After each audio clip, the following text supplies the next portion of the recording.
back to the channel. I'm Jimmy 2 times. I'll be your host for today. And today we're going to be talking about when the mob attacks. Yeah.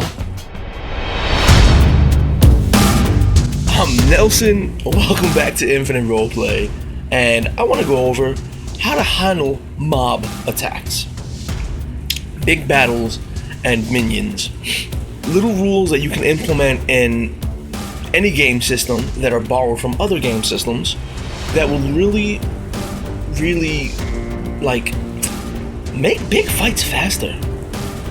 I have a background of playing a lot of war games, so I love those big battles, and I love that in an RPG you can take like the role of one person in a big battle, or be like that badass hero that slays hundreds of people on a battlefield, and you just keep going, and you're beat up but you push through.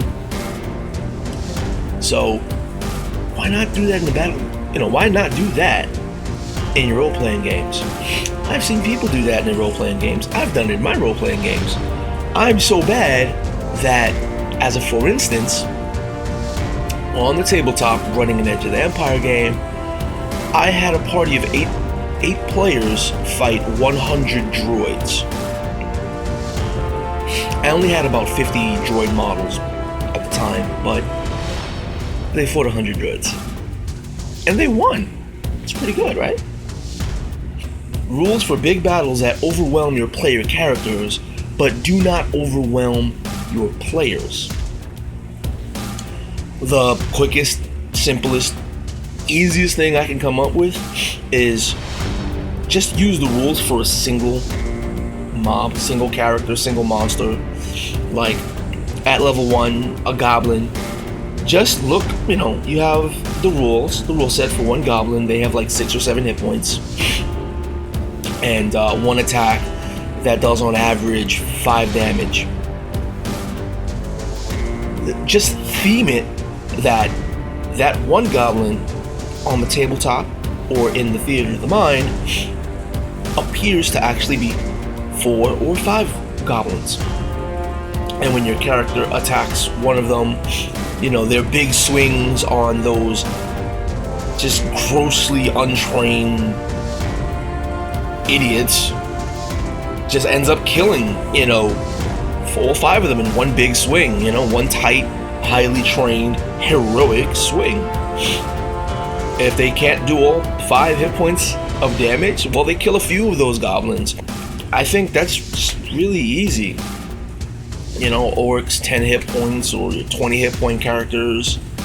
It doesn't really matter. Just have it themed that they're getting overrun by saying that there's a bunch of monsters, when in actuality, behind the scenes, using the mechanics, the simulation, if you will, there's really only the rules for one. It also makes people feel a little bit more heroic when they can just down a bunch of characters, and I think it might make your bigger, meaner characters appear bigger and meaner. Sort of push that point home.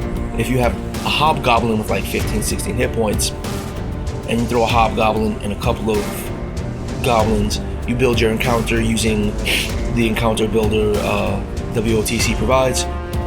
You can then multiply the number of goblins only in appearance, not in mechanics, to appear that those 3 or 4 accompanying goblins are actually 15 to 20, so that your hobgoblin is leading like a nice, battle group, right? And then when your players are killing 2, 3, or 4 of those goblins in one swipe, when in actuality they're only killing 1 or 2 mechanically, in the gameplay, when they fight the hobgoblin, who is one hobgoblin in style, in theme, you're only presenting him as a single enemy, and mechanically he is only that single enemy. He has a little bit more weight to him. I mean, hobgoblins, you could trash a hobgoblin anyway, but you understand my meaning, hopefully. Another way is, if you're more interested in the mechanics instead of just using style to augment the mechanics, Dungeons & Dragons 4th edition. Some of you hate it. I personally don't know why. I like the system. I enjoy it for what it is. They have their minion rules. And their minion rules is that, you're fighting. If you fight a CR1 or level 1, it's a CR1 or level 1, has all the skills, all the abilities, all the talents. Only it has a single hit point. So it only takes one swing, one hit to drop it. And augment your game, a little home ruling. Take anything you have, multiply it by 5, and give each 5 individuals 1 hit point. So they all get 5 separate attacks. They're 5 separate entities. You have to interact with 5 individuals, but each individual only has a single hit point. You're not killing 3, 4, 5 of them in a single swipe, but as long as you're hitting them, you're dropping them. You're a player character, you're a boss, you're a champion, you're a hero. Nobody can withstand hits from you because you're just that badass, right? That's another way to handle minions and big battles. Throw 20 or 30 people at your players. If they're all minions with 1 hit point and maybe 1 regular enemy, until they get to the regular enemy or the mini boss, they're just dropping his minions left and right. Caution with that is that since they're all individuals and they all get their individual attacks, you can actually overwhelm both the player character and the actual player, because 30 or 40 guys require 30 or 40 attacks.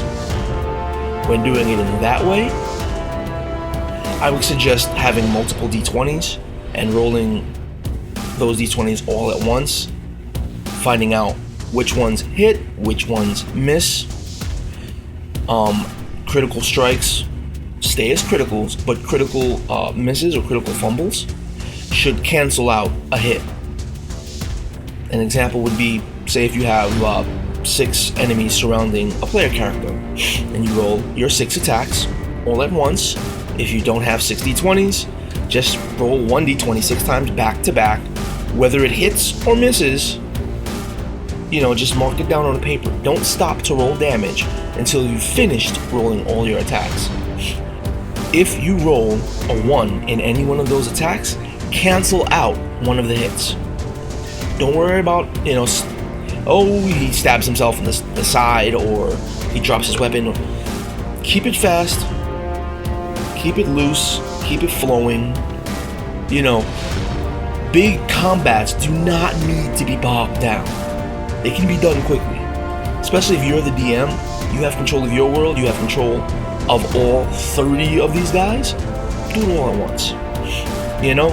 Keep the intellectual combat for the more dangerous enemies that are actually like the bosses and the people leading these pathetic little minions. So resolve all your hits. You have 6 guys. Roll 1 d20 6 times, or 6 d20s at once. Resolve the hits. Any critical fumbles, cancel out any normal hits, or downgrade a critical into a normal hit if you only roll 1 critical hit and 1 critical miss. Right? Afterwards, resolve the damage. Write down the damage separately. You take a hit for, ask them if they have any resistance to anything.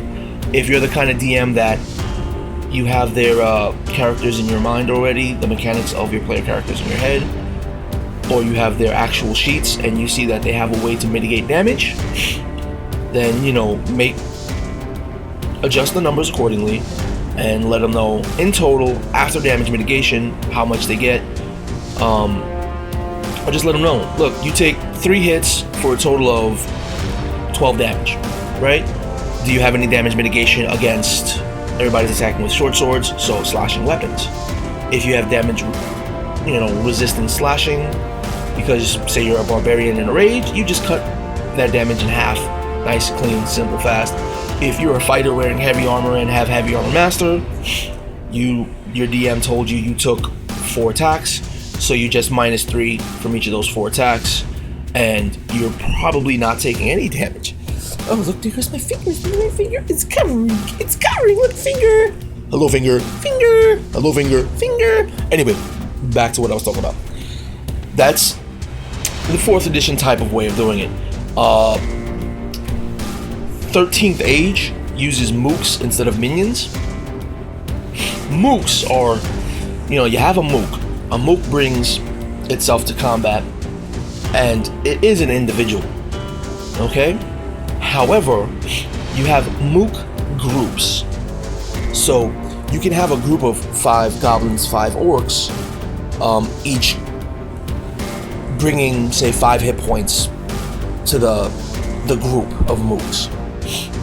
You pool those hit points together. So if you have 5 guys bringing 5 hit points, that's a hit point pool of 25. Every time that pool takes a total of 5 points of damage, you remove one of the mooks. In doing that, your players are not wasting any damage. There's no overflow of damage.